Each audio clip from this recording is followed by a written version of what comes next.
There is something I need to confess, and if you're re-listening to this, please don't ever rent apartment 3B in Momin Road Housing, Catagram. I lived there last year for exactly 17 days. It was cheap, too cheap, 1 bedroom, a working fan, even a small balcony. The only catch, the wall in the bedroom had a large patch of bubbling paint, like something was pushing from the inside. The landlord said, "Oh, it is just humidity. Don't worry. Happens every monsoon." I believed him. That was mistake number 1. The first night was quiet, except at 3 a.m.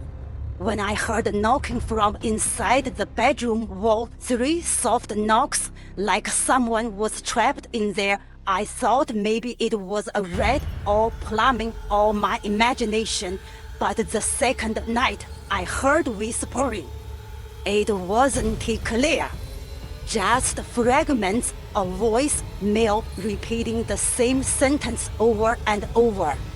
He won't let me sleep. I sat up in bed, heart pounding. I pressed my ear to the wall. I heard breathing, and I swear, they avoided eye contact. The next morning, I asked the neighbors about the room. One elderly lady whispered, "That flat. Someone disappeared there years ago. A man, they never found the body."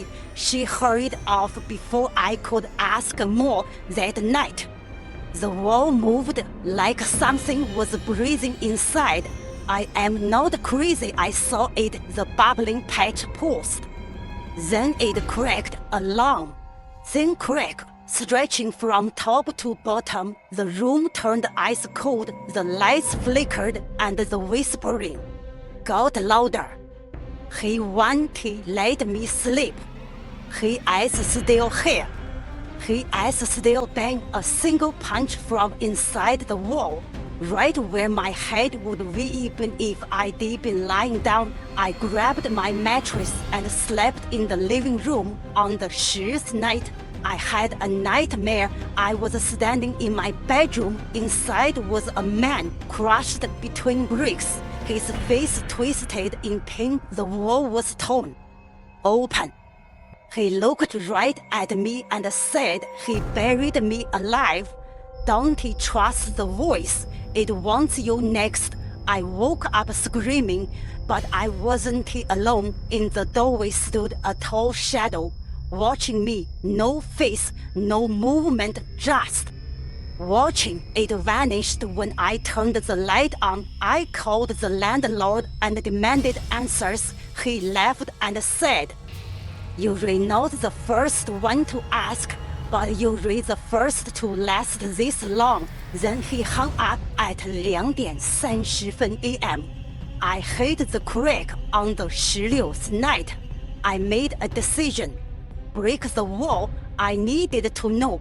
I borrowed a hammer. Was a narrow space, sealed with bricks. Once, twice. On the 3rd strike, the wall gave way.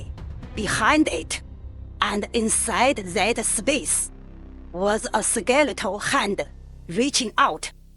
The body was there, mummified, trapped upright inside the wall, eyes still open, and carved on the brick above it was the words, "He is free now." That was the last thing I remembered before blacking out. Locked from the inside, I woke up outside on the balcony, covered in dust, the bedroom door. I left everything and ran. Later, I found out the previous tenant, the one who disappeared, was the landlord's brother. He'd been arguing over inheritance. They fought. He hid him and sealed him alive in the wall. And the voice, the whispering voice, wasn't the dead man. It was something else, something that kept him awake, kept him trapped. And now that I broke the wall, it is looking for someone new. If you hear 3 knocks in your walls tonight, Dante answered it might be him or was the thing that kept him company.